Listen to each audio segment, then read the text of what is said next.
Welcome back, folks, to #AskGSM, the weekly Monday mailbag video where I answer your questions from Facebook, Twitter, and YouTube right here in this video form. Remember, if you want to send in a question, you can find me on Facebook at GrahamGSM Matthews. Leave a comment on the post that I usually put up on Sunday nights, or you can leave a comment on the question on the wall, and I'll be sure to include it in next week's video. You can tweet me on Twitter at WrestleRant with the #AskGSM, or leave a comment on this very video, and I'll put it in next week's video as well. So a lot of ways to send in questions, a lot of awesome questions this week. Kicking it off with Jose K from YouTube. His question was, I say that Bray Wyatt had a great Royal Rumble and say that this is his year. A couple of people have said that, but whose year is going to be in 2015 in your eyes? Luke Harper, Bray Wyatt, Dolph Ziggler, Roman Reigns, Seth Rollins, or anybody else you see? That's a good question. I mean, if it's according to WWE, 2015 is going to belong to Roman Reigns. We pretty much clearly saw that last week with the Royal Rumble win, so we'll have to wait and see. But as part of anyone else, like last year in storyline belonged to Brock Lesnar. I mean, there's no bigger achievement than breaking the Undertaker's undefeated streak at WrestleMania, as well as winning the WWE World Heavyweight Championship, and he did that at SummerSlam.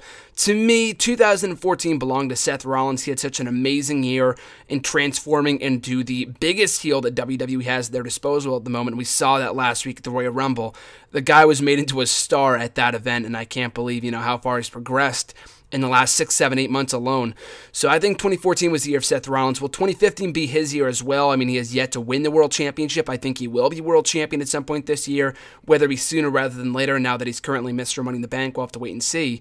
But, I mean, it's really anybody's guess. I mean, like, if you had asked me a year ago, I would have never said Seth Rollins. I mean, at this point a year ago, he was still a part of the Shield. Same thing with Roman Reigns. I mean, I think Roman Reigns was kind of seen as the next big guy coming out of the Shield anyway, so I mean, probably some people would have guessed Roman Reigns, especially after the showing that he had in last year's Royal Rumble, breaking the record for most eliminations, surpassing Kane with 12. So, I mean, you're really going to have to wait and see. Like you said, Bray Wyatt had a great Royal Rumble. I would like to think that 2015 is going to be his year, his kind of bounce-back year after the 2014 that he had. The feud with John Cena wasn't terrible. The matches were not great. His matches with Jericho were not amazing either, or at least not on the level that a lot of people expected them to be. The feud with John Cena was good. It was just more so losing at WrestleMania, I thought, was not the best way to further his push, especially since the match was not good. The story they told was not in sync with the story they were telling going into the event. The match wasn't good, and then John Cena went over. So all around, it was not a good decision. It was not good booking. And the continuation of the feud wasn't terrible either, though. It had its moments, but then the Extreme Rules match was not good. The Last Man Standing match at Payback I thought was great. The only issue is that, once again, John Cena went over. And the remainder of the year for Bray Wyatt was not great either. And he kind of got his stride. He started to get his stride back in his feud with Dean Ambrose. Again, the feud is not as amazing as some people expected it to be. The matches were pretty good. He won every single match. Doesn't do much for Dean Ambrose, obviously, but it does a lot for Bray Wyatt. He had a pretty good Royal Rumble, except from the whole elimination from Big Show and Kane, which I thought was gross. But aside from that, he had a pretty good Royal Rumble. So if it's up to me, 2015 probably will belong to Roman Reigns. I mean, according to WWE, it's all about who they push, and it's going to be Roman Reigns. I'm pretty sure he will win. I'm like 90% certain he's going to win the championship at WrestleMania, regardless of whether he turns heel or not, and I'll get to that in a little bit. But, 2015 will probably be Roman Reigns' year. I would love to see Dolph Ziggler, like you mentioned, break out and have it be his year, like it was in like the final few months of 2014. Dean Ambrose, same thing. Daniel Bryan, we'll have to wait and see. I mean, his 2015 is not off the best of starts. Not really necessarily his fault, but we'll really have to wait and see. But as of right now, I see 2015 being the year of Roman Reigns. His next question was, is Roman Reigns the new John Cena? Is Dean Ambrose the new Randy Orton? Is Seth Rollins the new Edge? And who else do you see characters most being close to? So good question here. I mean, is Roman Reigns the next John Cena? It's slowly looking that way based on his promos and the way they're booking him. I mean, I could tolerate Roman Reigns a little bit more than John Cena, if only because he's someone fresh, he's someone new. John Cena has been on top for 10 years now. Think about that. It's been almost a decade since John Cena won his first World Championship at WrestleMania 21 back in 2005, and he's been here for 13 years. So it's crazy to even think about. But, I could see Roman Reigns kind of moving into that spot as the next John Cena. I mean, again, I hate answering these kind of questions in terms of, like, how long do I see John Cena being around? I don't see him being around for like the next 10 years, but he will be around for the foreseeable future. But yeah, I could see Roman Reigns being the new John Cena. Dean Ambrose being the new Randy Orton, I don't know if I necessarily agree with that or see that. I mean, I can kind of see where you're coming from there, but Dean Ambrose, I mean, when I think of like hybrid superstars, I don't think of Randy Orton. I think of more of a Stone Cold, Brian Pillman, Rowdy Roddy Piper for Dean Ambrose. I don't know if he's like the next Stone Cold. I mean, that's really, some big shoes to fill there, obviously. But I think of more of Stone Cold, Piper, and Pillman when it comes to Dean Ambrose, not necessarily Randy Orton. He could be like that next second-tier guy next to John Cena. We'll have to wait and see. I don't know if he's at that level yet, but I mean, time will tell. I loved your last comparison here, the third one that you listed, Seth Rollins as the new Edge, because I can absolutely see that. Edge was so freaking great as a heel back in 2006. I mean, his entire run as a heel from like 06 to maybe 2010, right up until he retired. I thought Edge was amazing in his role, and he got over as a babyface. And Seth Rollins will be a breakout babyface at some point. I think he has more potential as a babyface, which is scary to think about because right now he's such an amazing heel. But he kind of fits that role in that, not only the Mr. Money in the Bank, that's an obvious comparison, but the slimy heel that you want to get your hands on, but they never give him his comeuppance, like immediately. They let it, drag it out a little bit. He's a very credible heel. He's got a lot of wins under his belt. He doesn't cheat to win like Edge did more often than not. But he's got that great heat about him. The people have been chanting, "You sold out" at him for the last like 6 or 7 months. He's got like legitimate real heat, like the kind of heat that Edge had back in 06, like I said before, that Jericho had back in 2008. I can see Seth Rollins, if they continue on the path that they're going with him, I can see him being that next great heel. Like, we haven't gotten a great heel in such a long time. And whenever we have, they usually either turn them or ruin them, like a Del Rio back in 2011, like when they started pushing him. I thought, many people may disagree with that, but I thought that Del Rio was on the fast track to superstardom back in 2011. They were pushing him to win the Royal Rumble and go on to WrestleMania to contend for the World Championship. He was getting great heat. He was a unique character. He was kind of a ripoff of Eddie Guerrero and JBL. He's kind of a hybrid of both characters, but that aside, though, he was a great wrestler. He was great in his role. He knew exactly what he set out to do. He got great heat. But then after they started making him lose and lose and lose, that's when people started to, say, I don't really care about this guy. So, they botched that push. And I really haven't seen a heel since then. That was 4 years ago. I'm trying to think of a heel in the last 4 years. CM Punk at times, but again, he's so great as a heel that people want to cheer him. Seth Rollins is so great as a heel that he'll make the hardcore fans boo him. And that's how awesome of a heel he is. CM Punk was kind of on the borderline. He was an amazing heel, but he made people cheer for him, and that's why he turned babyface as many times as he did, because people beloved the guy. So, yeah, I love that comparison. Any other characters that I see being most close to is your other question.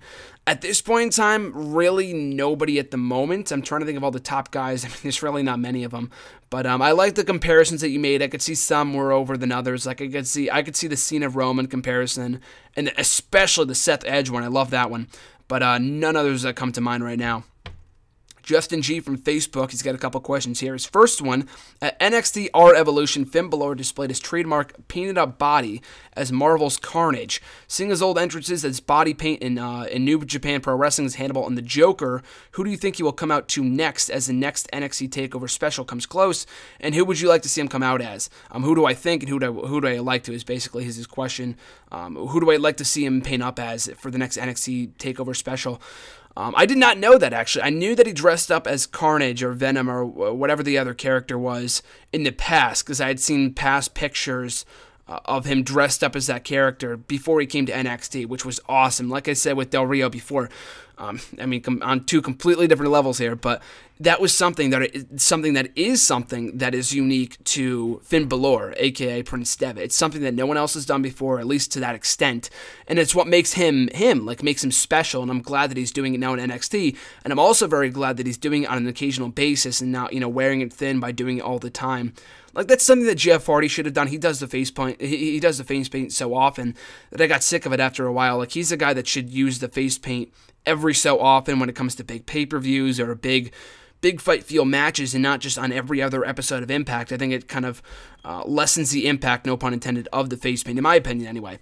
But to answer your question, who would I like to see Finn Balor come out as the next NXT TakeOver special comes close? I think it's next week, actually, which is crazy to think about. It doesn't feel that soon at all. But I didn't even know he dressed up as Hannibal or the Joker, which is awesome. I probably have to go back and check that out on YouTube. The Joker would be amazing. I would love to see him come out as a Joker or even Hannibal Lecter. That'd be amazing. I really don't have any preference. I'm just kind of excited to see what he comes out as. But like I said before, it's something really cool and unique to his character, which I'm hoping that he brings to the main roster when he's eventually called up. Hopefully sooner rather than later. His next question was, personally being a big fan of the Aces and Eights storyline in TNA, do you think the WWE could eventually do a biker gang storyline? And who do you think should be leading the pack? So, on the contrary, I was not a fan of the Aces and Eights. I mean, I think they had a great theme song. The storyline itself, it was not more so the Aces and Eights.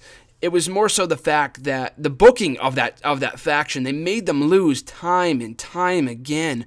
For like the first fucking year that these guys were together, they made them lose so often that it got to the point when they were eventually being pushed with Bully Ray as the leader that I just didn't give a fuck. Like, I didn't care. And I think Bully Ray was great as the leader of that faction. He was the only saving grace of that group, in my opinion. You said you liked them, which is completely cool.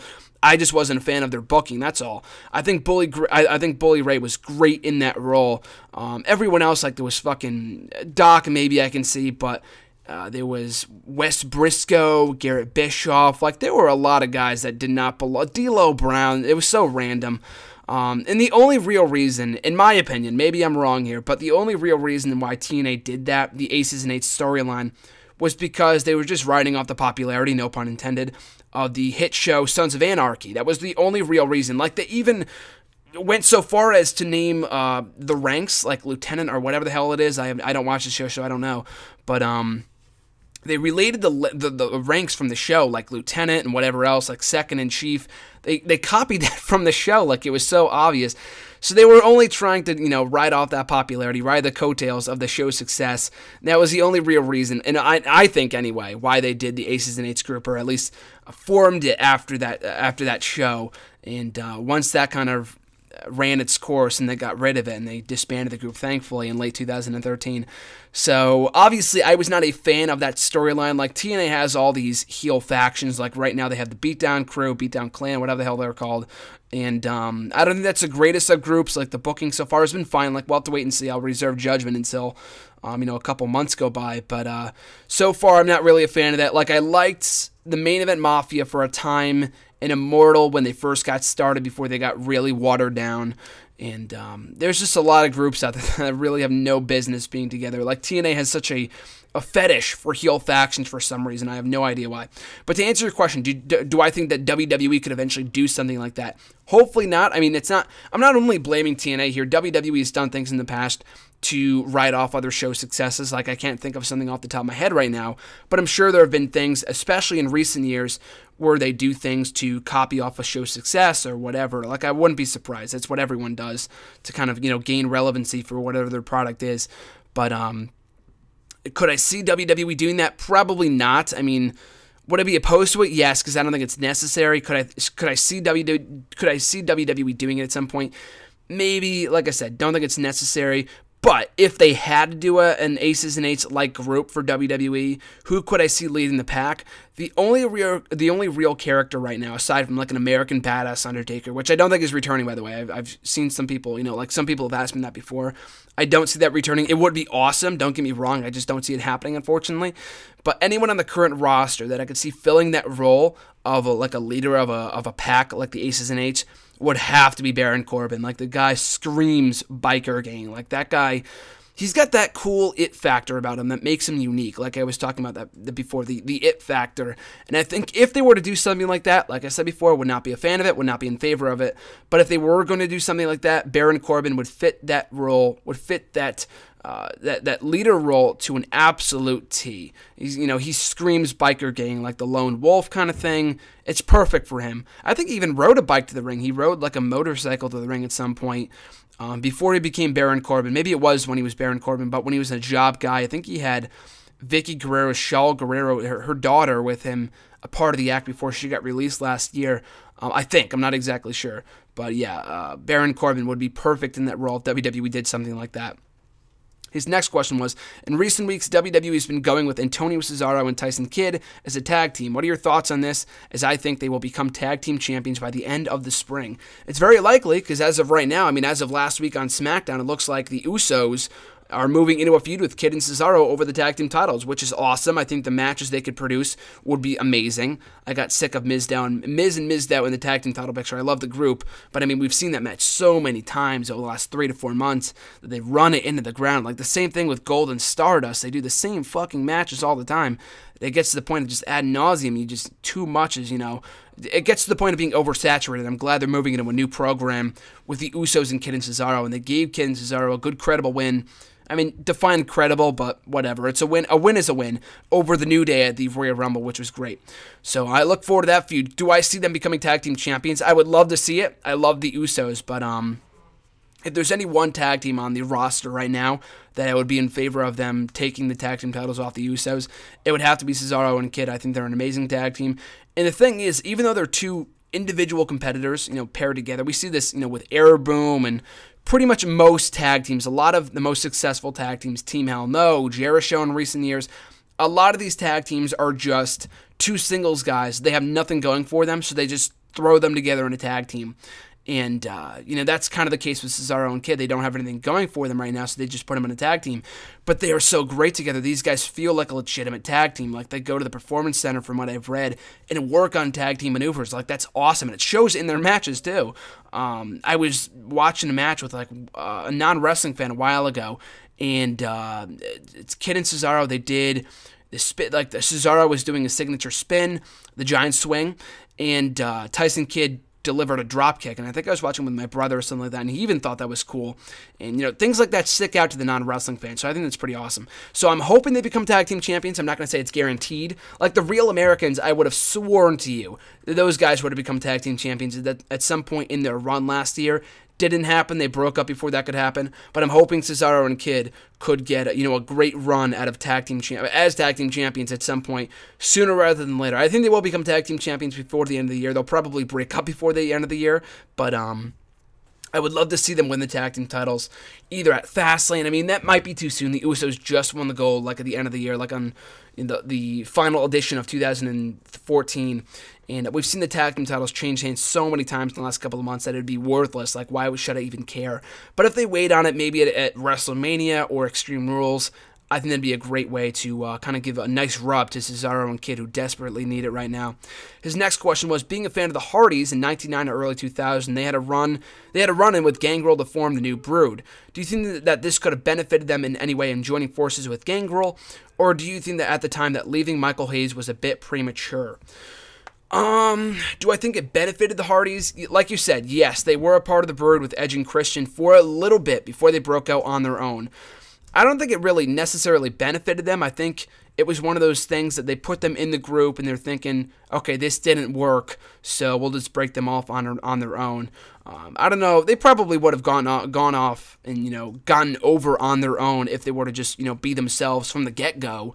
It was just one of those kind of things where it just didn't work, and they just kind of nixed the gimmick for them, and they just made them their own tag team. So I don't think it really benefited them, or ditching Michael Hayes. They were fine without him. Of course, they would go on to form a faction with Lita, Team Extreme, in the early 2000s.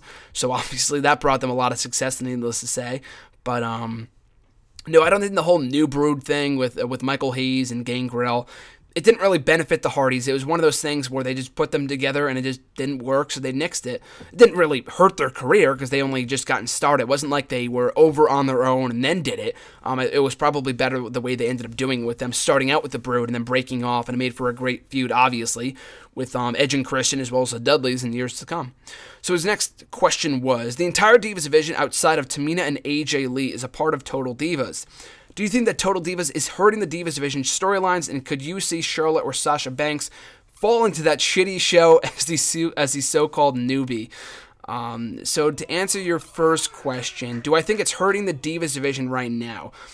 I've seen a lot of people say that it's helped the division, it's hurt the division. It's given them more mainstream attention.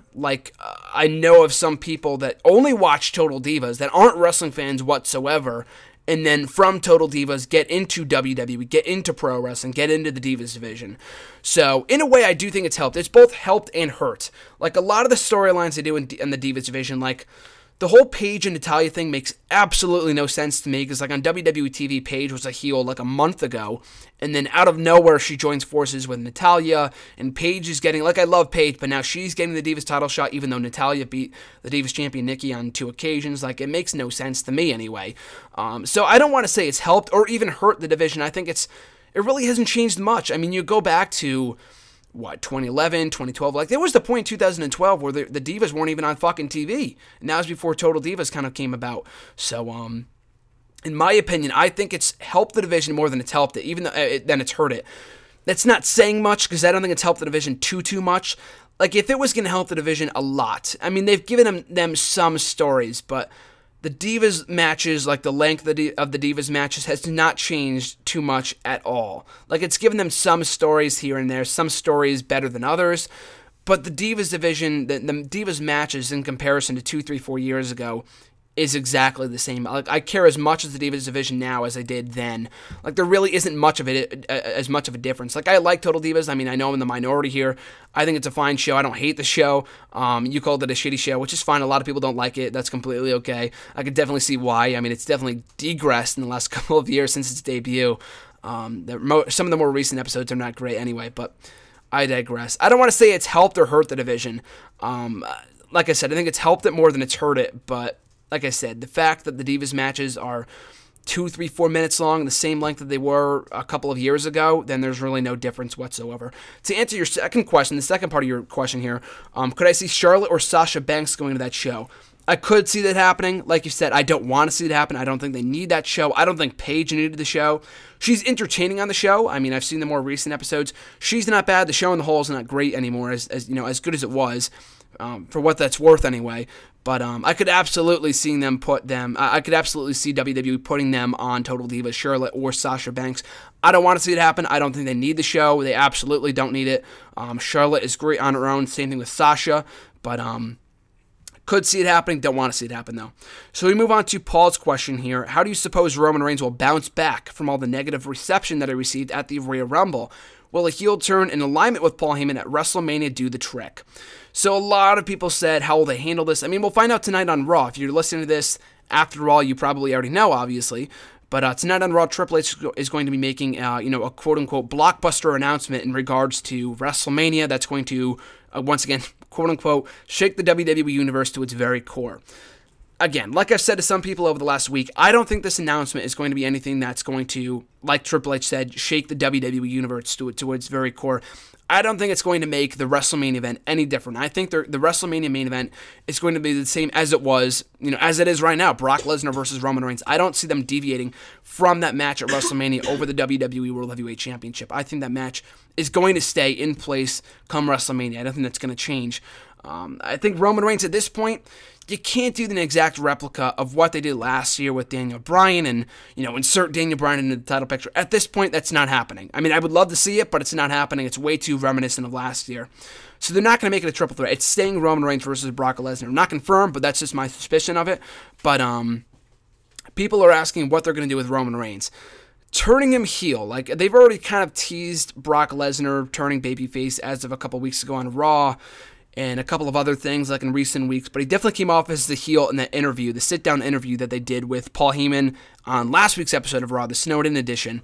So, that being said, could I see them bouncing back, Roman Reigns bouncing back by turning heel? I could absolutely see him turning heel at WrestleMania. Like, I think that was the plan at one point last year. I think the plan was to do Batista winning the championship at WrestleMania against Randy Orton and then turning heel. Like, I don't know if that was going to turn Randy Orton babyface or what the whole plan was there, but it got to a point where the boos that he was getting were so loud that they had to turn him beforehand and add Daniel Bryan into the mix to have it be a babyface. So, that being said, I don't think they'll do the same thing this year, especially not the Daniel Bryan thing, but at this point, and then Reigns winning the championship as the heel, I mean, you can argue that he's going to be a heel at WrestleMania anyway, if the fans are going to be booing him, but I think he's better off going into the event as a babyface and then doing maybe a double turn. I think Brock Lesnar, is as good as gone after WrestleMania. He's going back to UFC. In my suspicion, I would love to see him stay. I think he's better off in WWE anyway, but I digress. I think they're better off just doing a double turn after WrestleMania closes or after the match closes, or maybe even during the match. I have no idea. And then they already kind of planted the seeds anyway with Paul Heyman in last week's sit-down interview saying, I respect you, Roman Reigns.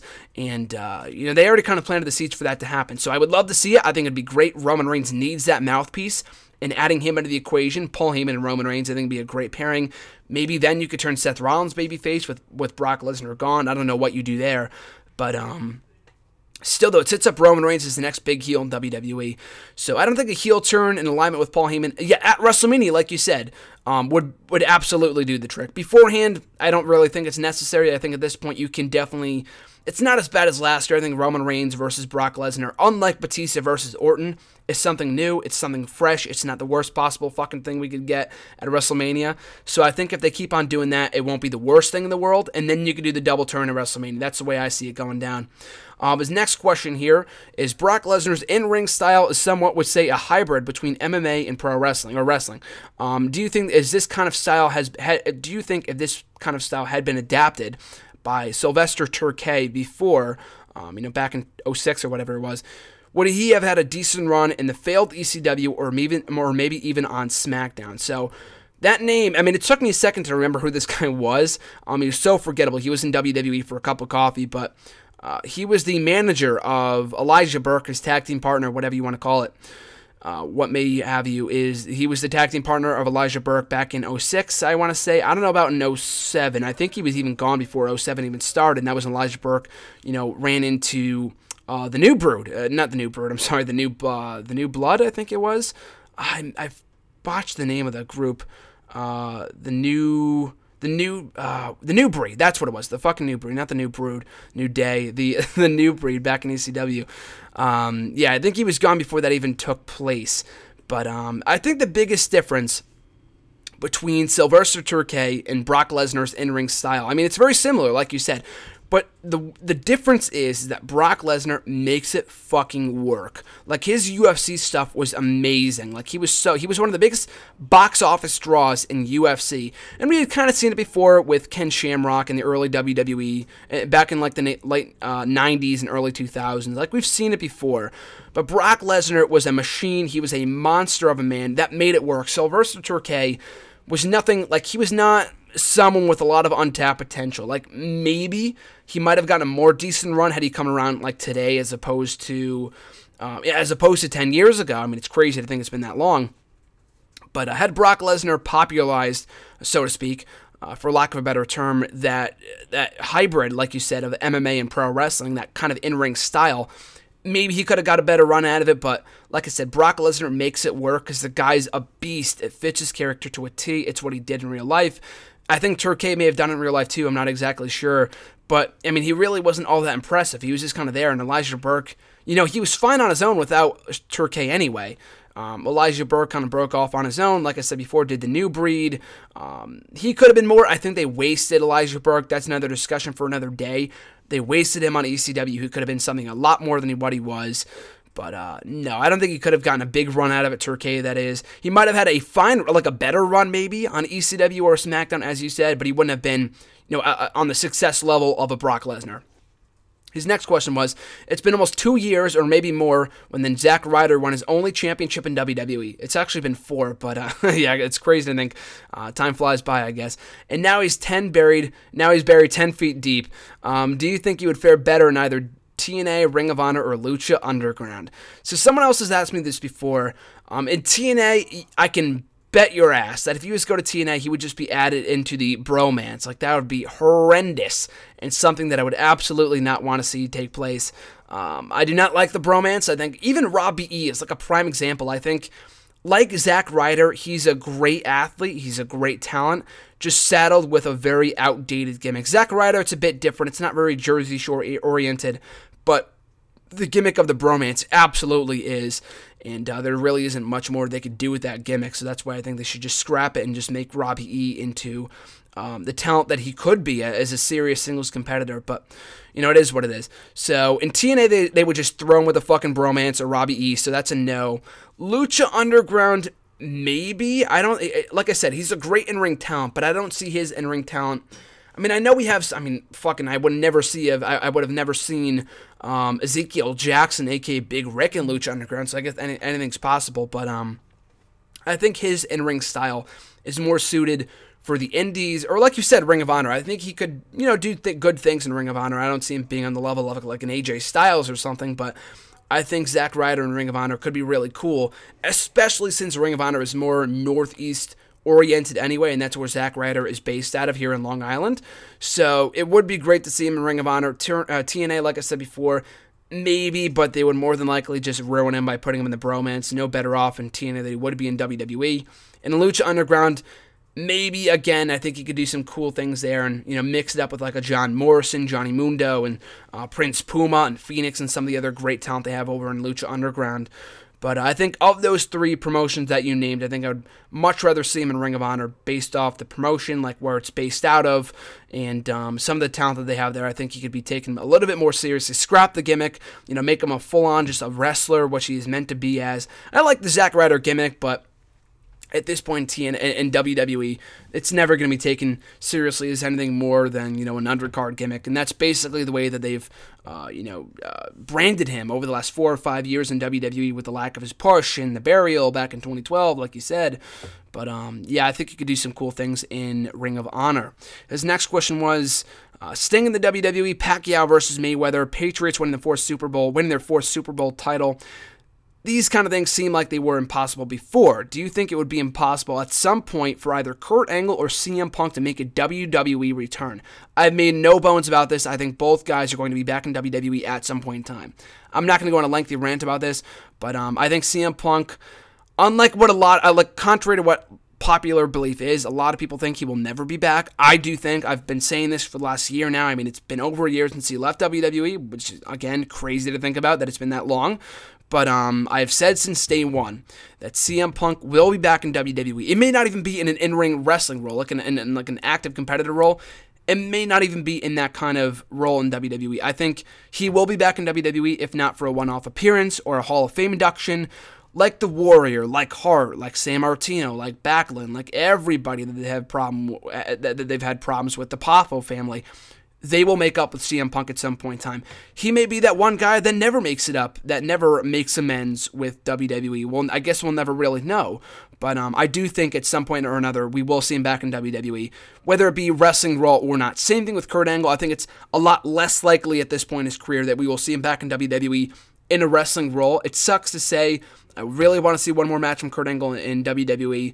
But, plans fell through with him coming back to WWE for whatever reason. He was not on good terms with Triple H or Vince, and they didn't want him to do a part-time schedule, which I think is bullshit. But, whatever. It is what it is.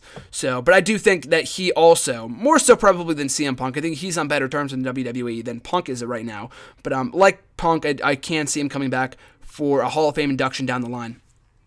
Andre G, his question was also from Facebook.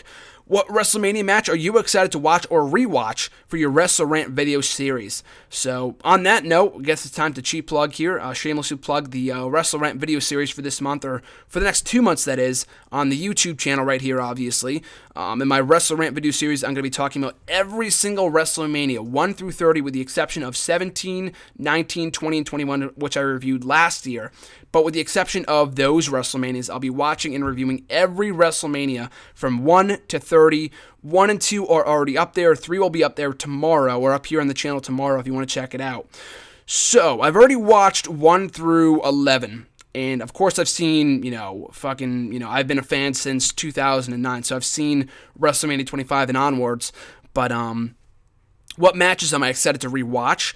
I was excited to watch, or am excited to rewatch. Like, I'm in the middle right now as I record this of watching WrestleMania 12, and I've seen the Iron Man match before. My good friend John at JohnNap17 on Twitter, if you want to check him out. We watched the Iron Man match together on WWE Network a couple of months ago, and it was amazing. So I'm looking forward to watching that again on WWE Network on WrestleMania 12. Bret Hart versus Stone Cold Steve Austin, a match that I have never seen before, only clips from WrestleMania 13. Was it the I Quit? I don't think it was an I Quit match. It might have been. I can't remember what the stipulation was, but I know the championship wasn't on the line. But I'm very much looking forward to watching that match between Bret Hart and Stone Cold. The TLC match from WrestleMania 2000 and WrestleMania 16. I think I've seen it before. on various, maybe a DVD or something. I know I watched the match at WrestleMania 17 and the SummerSlam match.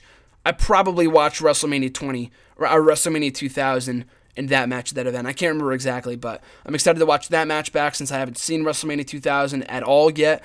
And Hulk Hogan versus The Rock. Like, I hear so much about that match, how great it was, seeing clips of it and whatever else.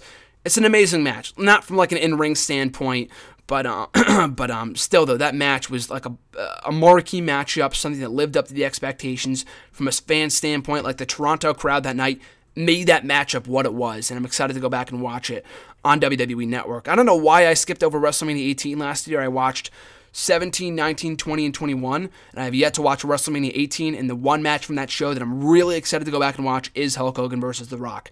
And those are more old school matches, like in recent years. I've seen these matches, on DVDs and stuff like that in recent years, but I'm excited to go back and watch. This may seem a little bit odd, but Cena versus Rock from 28, that's very underrated in my opinion. I thought from a storytelling standpoint, the year build-up, everything about it I thought was great. What other matches? 29, Punk and Undertaker, I'm looking forward to watching back again. I haven't seen that since the first time I saw it 2 years ago.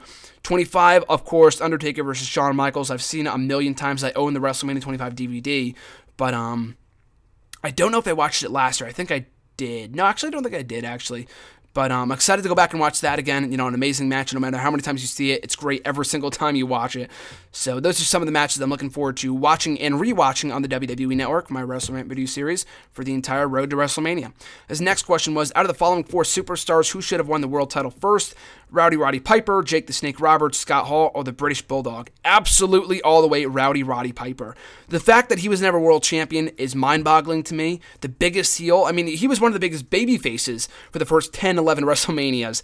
And, he was, he's more memorable as a heel. Like, you think back, he spent most of his run as a babyface, but you look back, and his most notable work was as a heel, and he was like the equivalent. He was on the top tier as Hulk Hogan back in the 80s, and the fact that he never won the world championship was crazy to me when guys like Sergeant Slaughter did, and the Iron Sheik, and that was more of a USA versus foreigners thing.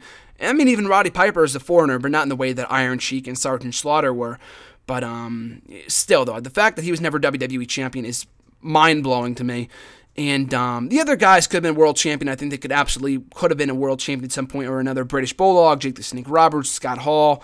But the fact that Piper was never world champion to me, I think he will go down as the single greatest superstar, the single greatest wrestler in WWE history to have never won a world championship. And his third question here was, who is your choice to win the NXT Women's Championship at the next TakeOver special? Bayley all the way. I've been going for Bayley. I've been pulling for Bayley since the first time she got her title shot back in September, I think, the TakeOver special, the second one. That was a great match. I thought we could have had this triple threat. We're getting a fatal four-way, but I thought we were going to have that triple threat at the last TakeOver special in December. And she even said it herself. She is like the female version of Sami Zayn. And when she wins that belt after the long chase that she's had, this journey to the NXT Women's Championship, it's going to be a hell of a reaction from the Full Sail University crowd. So I very much look forward to that. But that's who I think is going to win, and that's who I'm pulling for to win, Bayley all the way. So time for the Twitter questions at DGatabas. I don't know if I pronounced that right, but their question was, who is the one guy not in the WWE system that you feel would be a huge hit in the WWE? AJ Styles. The fact they never gave him a chance to, they never even called him when he left TNA, which is crazy to me. But I think AJ Styles, even at the age that he's at, is producing some of the best matches of his career over in Japan and Ring of Honor. So AJ Styles, I think, could have been a huge hit in WWE. At Daniel Cabeza 59, it seems like Daniel Bryan and Dolph Ziggler will clash at WrestleMania. What do you think would be a good storyline for the match? Really have no idea. I'm looking forward to the match. It's still going to be in the same place of the card as like a Bryan Sheamus match is. I'm more excited for Bryan and Ziggler because at least it's something new. It's something fresh. I know we've seen the matchup before. They had a good feud like in late 2010 for like a cup of coffee, but that was a great series of matches. They had a bragging right among the best matches of 2010. I don't know what the storyline's going to be. Maybe something as simple as we just want to fucking steal this show, so we're just going to face each other and just blow the roof off this place. If you're not going to give us the main event of WrestleMania, we will make this the main event of WrestleMania by having the best match on the show. So maybe it could be as simple as that. I don't think you need to turn either guy. Dolph Ziggler's over. Daniel Bryan is, needless to say, over as all hell, so there's really no need to turn either guy. But Could be a simple case of them just trying to steal the show. His second question was, do you think that the problems that WWE has with their fans is mostly because they claim that we listen to our fans? Absolutely. I think the Royal Rumble was a prime example of that, a prime case, back in the podcast, which a lot of people, go back and look on and laugh now with Vince and Stone Cold back in late December. And tonight, as I record this, we're getting Triple H and Stone Cold. So I look forward to what Triple H has to say on the Royal Rumble. But I am looking for, people look back on that podcast between Austin and McMahon and laugh because McMahon had said in that podcast that we listen to our universe. I am not out of touch. I still am very much in touch with what they want. And, as we saw at the Royal Rumble, that's not really what the case is right now. They will push who they want to push and make us who they want us to like. And that's not the case in 2015. That might have worked in the 80s, maybe even the 90s, but in the 2000s and 2015, that's not going to work. People are going to cheer who they want to cheer for, and Roman Reigns right now, even though as great as a superstar as I think he is, and all the potential that he has, is not the guy that that the fans want to see in the main event right now.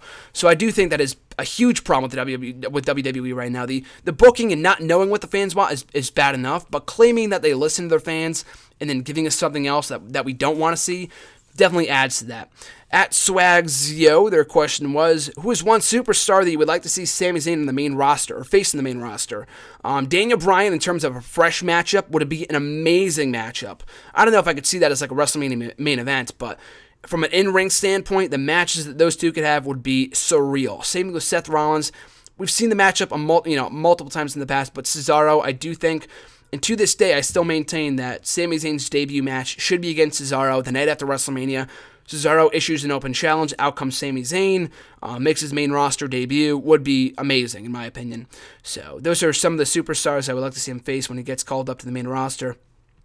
At Brad Bernard from Twitter, his question was, out of Emma, Tyson Kidd, Zack Ryder, Cesaro, Natalya, and Cody Rhodes, who has been the most misused and underutilized, overlooked superstar? I think you're talking about currently. But let's see, Emma is criminally underutilized, so Emma is absolutely up there. Tyson Kidd has been underutilized for most of his WWE career, but they're finally doing something with him, so I can't complain. Zack Ryder, I wouldn't call him overlooked. Like, they gave him his time in the sun a couple of years ago. Like, I don't agree with the burial of Zack Ryder, and that was a burial. Like, I don't use that term lightly. That was a burial at its finest, and back in 2012. And at this point, there's really not much more they could do with Zack Ryder. I'm a huge Zack Ryder fan, but there's really not much more what they could do. Cesaro is absolutely overlooked. Natalya, again, a former Divas champion, there's only so much they could do with her. I think she could be used better. But she's also been getting a kind of a push lately. And Cody Rhodes, he's another guy that I think they are misusing right now in this terrible Stardust thing. I am not a fan of that at all. I think as Cody Rhodes, he's so much better. But of those people that you mentioned, Emma and Cesaro are by far the most misused and overlooked people on the roster right now. From a female standpoint and a male standpoint, Cesaro could have been a fucking, the main event right now had they not botched this push in mid-2014. And Emma, for the last year that she's been in the main roster, has been, wasted in her relationship with Santino and the whole dancing thing and not getting over as some people would have liked to or would have hoped. Emma and Cesaro, of the people they mentioned, are the most misused and overlooked superstars in the main roster right now. Next question, why have the likes of Adrian Neville and the Lucha Dragons failed to get over as some of the other acts on NXT? I don't know if I would agree with that. I think Neville and Lucha Dragons are over, maybe not to the extent of Sami Zayn. It's not really their fault, per se. Like, the Full Sail crowd University is going to cheer for, and it's a very smarky crowd, let's face it. They're an awesome crowd, but they're very smarky. They're going to cheer for who they want to cheer for. And Adrian Neville and Lucha Dragons, they're over. Like, they get good pops. Like, not to the extent of, like, a Tyler Breeze or a Sami Zayn or whoever else they have on the roster right now, a Kevin Owens or a Finn Balor maybe. They will pick who they want to choose for. It's very, very biased in that sense. But no, I'm not going to say they're not as over as some of the other acts, but I would say they're over. They're not like damaged goods or anything, in my opinion. His next question was, do you have any idea at this point what Dean Ambrose is going to be doing at this year's WrestleMania? I have absolutely no idea. It sucks. I think Dean Ambrose is great. They could be doing more with him right now. And the losing streak they had him embark on was crazy to me. But Still, there's so much more they could be doing with Dean Ambrose right now, and I have no idea what they're going to be doing with him at WrestleMania. Like, at one point, like, a match against Bray Wyatt would have been great, but they did that feud they did that feud ad nauseum for the remainder of 2014 and going into 2015, so they really, beat that dead horse, so there's really no way they're going to be doing Dean Ambrose versus Bray Wyatt at WrestleMania. So I really have no idea. Maybe a feud with Randy Orton, maybe with John Cena's already facing Rusev, what it looks like, unfortunately. I really have no idea. We're going to have to wait and see, but hopefully, I think he's too good to be put in that Battle Royal, the Andre the Giant Memorial Battle Royal. He's way too good for that. So we'll just have to wait and see. I mean, it sucks that they don't really have any plans set in stone for him at this point with all the matches already confirmed, rumored for WrestleMania. Lesnar Reigns, Triple H Sting, Orton Rollins, Cena Rusev, Ziggler Bryan, which is already pretty much what it's looking like we're going to get at WrestleMania. Dean Ambrose at this point in time, whatever they do with him, it's going to be like 5 or 6 down the card. So it's not looking good for Dean Ambrose. Like I said, it sucks, but it is what it is. His next question, as a tribute of sorts to Justin Gabriel, can you list the top 5 matches that he was involved in? It's funny, because right before you asked this, I was thinking about, because there was a tribute on YouTube to Justin Gabriel, a nice little put-together tribute by Deluxe Man. It was pretty nice. I was trying to think of like the best matches that he had in WWE, and I couldn't really think of any. Like the only match that I listed here to talk about was the I think it was a 6-man tag team match on an episode of Superstars back in like June of 2011. It was like, words can't describe how great and underrated this match was. Like, you have to go back and check it out on Daily Motion or YouTube, wherever you can find it. Probably the best match of his career. In terms of other great matches that Gabriel was involved in, the Money in the Bank ladder match back in 2011, Money in the Bank, I thought was great. He was one of the shining superstars in that matchup. I thought that was awesome. He had a few good matches with Cody Rhodes in early 2012. I'm trying to think, like, he really hasn't done much else in the last couple of years. He hasn't been on TV more often than not. He had a few good matches with Heath Slater, his former tag team partner, with Wade Barrett at some points. So, yeah, those are some of the only matches that I can think of. The only top 5 matches in Justin Gabriel's career that he had good to great matches with, because most of the other matches are forgettable, in terms of what I can remember anyway. His next question was, what are your thoughts on Vince's decision to take the numbers away from WrestleMania? I think it's stupid. On the report that I read that on, people were like, out of touch in the comment section, and I could not agree more. I think it's more, I don't think they're going to completely take away the numbers from WrestleMania. Like, and the fact that he said fucking, that it's outdated, that, it's, not hip anymore, then what do you call the Super Bowl? They're up to Super Bowl 50 next year, and they're still using Roman numerals, and they're calling it Super Bowl 49.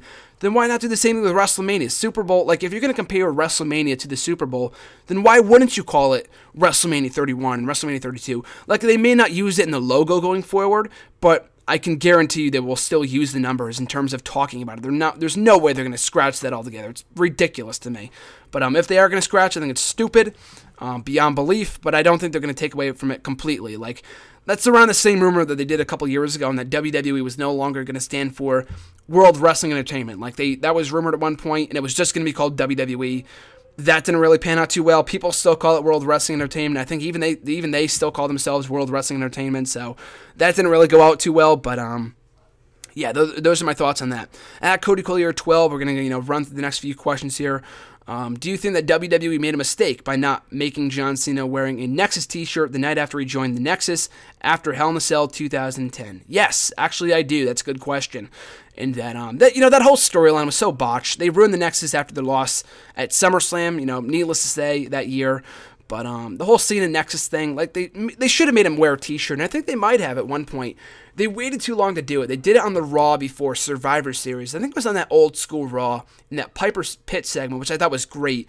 Wade Barrett was in there, Randy Orton, Piper, Cena, and I think John Cena wearing that shirt, it was like, this is beautiful. Like, that's what should have happened a long time ago. But they did make a mistake by not making John Cena wear that shirt the night after he joined the Nexus and not fucking 6 weeks later, which I thought was stupid. At heel_Michael, his question was, given his current situation in TNA, do you think there's a possibility of Kurt Angle ever returning to WWE again? Talked about this before, but yes, I do think there is a possibility of Kurt Angle returning to WWE. A very good possibility at some point down the line. Not necessarily in a wrestling role, but absolutely for a Hall of Fame induction at some point or another. At the P1 Cena Bandit, his question was, would WWE actually screw over Roman Reigns out of his title shot at WrestleMania with this quote-unquote announcement. Again, if you're listening to this after Raw, you know better than I would. I mean, I'm taping this, a couple hours before Raw. But I don't think they're going to screw him out of his title shot. I don't think we're going to get a Fastlane Roman Reigns versus Daniel Bryan or Roman Reigns versus whoever, and then, take the title shot away from him or make it a triple threat. I don't see that happening at all. I think Reigns versus Lesnar, like I said before, has potential. I don't want to say that 100% sold me on that matchup last week in the interview that they had on Raw, but it really convinced me that this could be a good feud if they make the most of it and kind of ignore the boos and shit like that, and they go full throttle with it. It could be a good match / feud at WrestleMania. So, no, I don't think they'll screw him out of his title shot at WrestleMania. Like, they already gave him the Rumble win. Like Batista, if anything, they at the very, very least, they'll make it a triple threat. They won't take Roman Reigns out of that matchup completely. It's not his fault. But Bryan's title shot, he's not getting it at WrestleMania. I can almost guarantee you of that. Maybe I'll be wrong after this. Maybe after this, after Raw airs tonight, and people listen to this on Tuesday, Wednesday, whatever, I'll be made out to look like a fool. And if Roman Reigns isn't in the match at WrestleMania, but at this point in time, I don't think it's going to happen. I think at this point, he will be a part of WrestleMania, the championship matchup, whatever happens tonight, the announcement, which I don't think it's going to be big, like I said before. At Sanchez Fen 17, if Rey Mysterio came back, who would you want him to feud with? For one more run, I think he's on his way out of the company anyway, but if he had to come back for one more match or one more run, a feud with Seth Rollins would be cool. Sin Cara I would have said a while ago, but it's not Mystico anymore, so it's not even worth it. I'm trying to think of other guys in the roster. Dean Ambrose would be cool, which I thought they were going in the direction with in late 2013 when Mysterio came back. He pinned Dean Ambrose. I thought they were going to do Ambrose versus Mysterio for the U.S. title, and they did not do that. They just did Shield versus CM Punk at that pay-per-view instead.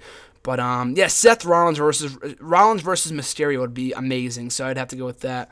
At JJF tweets, in your opinion, would a WWE character based on Marshawn Lynch or perhaps Lynch himself work? I'm sure you're talking about the Super Bowl from last night. I don't know too much about him to, correctly answer this question. I just kind of know, that they didn't have him run the play at the last second when that amazing interception happened, and they passed the ball instead of having him run it. That's all I really know. I'm not a huge football fan, so I really have no idea. But maybe it could have worked. I mean, like I said before, WWE, like TNA, is notorious for making characters and storylines and programs and factions off of popular things. So I would not...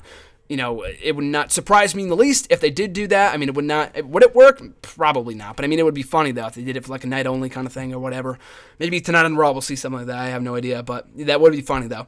And Marachi, their question was, now that Kofi Kingston is your new favorite for the next year, because I got him in my 2015 Royal Rumble game, if you didn't already get that, it's on the nextwrestling.weebly.com if you want to check out the results. So what can we expect from Kofi Kingston in 2015?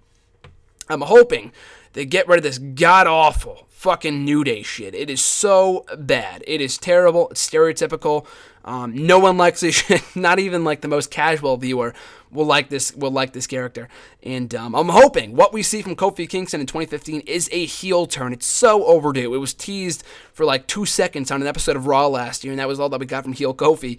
But what I'm expecting from Kofi in 2015 is a heel turn. So I'm glad that I got Kofi Kingston in my Royal Rumble game. It could have been worse. It could have been Fandango, or worse, it could have been Big Show. So Kofi Kingston was not the worst. Some people are I'm so sorry that you got Kofi, but I don't know why. Kofi is really not that bad. I like Kofi. I think he's primed for great things if he was to turn heel. It's something new. It's something fresh. And I really like Kofi. I think as a character, as a wrestler, I think he's great. He's just, very much underused, especially in this terrible group right now, the New Day. So I'm hoping out of 2015 we can get a heel turn out of him. At Sal D'Angelo Jr., his question was, in your opinion, do you think WWE knows what fans want? Or do you think they just go ahead with what they want to do? I kind of already answered this before, but yes, definitely the latter. They just go ahead with what they want to do. At times they will listen to the fans. They will do what the fans want to do, or what the fans want to see. Like Daniel Bryan last year, that was a prime example of that. It got to the point where it was so bad they had to put Daniel Bryan in the main event. I don't think the same thing will happen this year, but if they wanted to go with what the fans wanted to see, they would have had Daniel Bryan win the Rumble, or Ziggler, or Ambrose, or anyone but Roman Reigns. So yeah, they expect WWE, they expect us. They try to give us something and say, you will like this, and more often than not, that's not going to work. If you shove something down someone's throat, more often than not, they're not going to like it. They're going to be, if anything, they're going to be more against it. They're going to say, I don't want your shit. I want what I want, so give us what we want, or we're going to riot, or whatever. I don't think the fans are going to riot, but you get what I'm saying. But definitely the latter. They will just go ahead with what they want to do and expect you to like it. And if you don't like it, they'll just say, boo-hoo, you will like this. So, they have their agenda. So that's just WWE in a nutshell for you. Final question from my co-host, my WrestleRant Radio co-host, at Raymond_Marceau RJ. His question was, with the new arrivals to NXT and the upcoming debut of Solomon Crow, what should they do with Tyler Breeze? Very good question. We talked about this on Twitter briefly a couple days ago, and that Tyler Breeze is so directionless right now, in that I think he's a great talent. He was on the rise, like at this point last year, and he was being involved in the NXT title matches and the main event and matches with Sami Zayn and Adrian Neville, the main event status in NXT. After that, after TakeOver last year, after that Fatal 4-Way title match, they really did nothing with the character, and it really disappoints me because I think he's a great athlete and he really hasn't done anything. They haven't buried the guy, but he's been directionless. He's been floundering, for lack of a better term, since the September TakeOver special. So, and like I told RJ a couple days ago on Twitter when we were talking about this, I think he's being primed for a feud with Hideo Itami. He talked about it in a promo on the last episode of NXT, I think it was, or the week before. So it wouldn't surprise me if Tyler Breeze screws Hideo Itami out of his match at the next NXT episode when they have their semifinals match this week on NXT, so I could see that happening. But aside from that, hopefully, I think it's too soon to turn him babyface, but hopefully a feud with Hideo would get him back on track before, breaking off into an NXT title match or something like that, because I think he has a lot of potential, and I think he could do good things in the main roster. I think he could get over as a heel. I think he's better than the undercard, but he's got to do great things in NXT first before he can be called up to NXT, in my opinion. So hopefully a feud with Hideo Itami could accomplish that. So that's going to do it for this week's edition of #AskUSM. Thanks, guys, for sending in the questions. Always appreciate a lot of awesome questions this week. If you want to send in a question, like I said at the start of the video, you can find me on Facebook at GrahamJustinMatthews. Leave a comment on the post. I usually put it up on Sunday nights. Or you could just leave a comment on the wall. I'll be sure to include it in next week's video. You could tweet me on Twitter at WrestleRant with the #AskGSM. Or leave a comment on this very video. That's a tongue twister, and I'll be sure to include it in next week's edition of #AskGSM. So on that note, folks, thanks for listening. Thanks for watching. Always appreciate it. Make sure to like, comment, and subscribe. All support is greatly appreciated. Thanks once again for listening, and I'll catch you guys next week.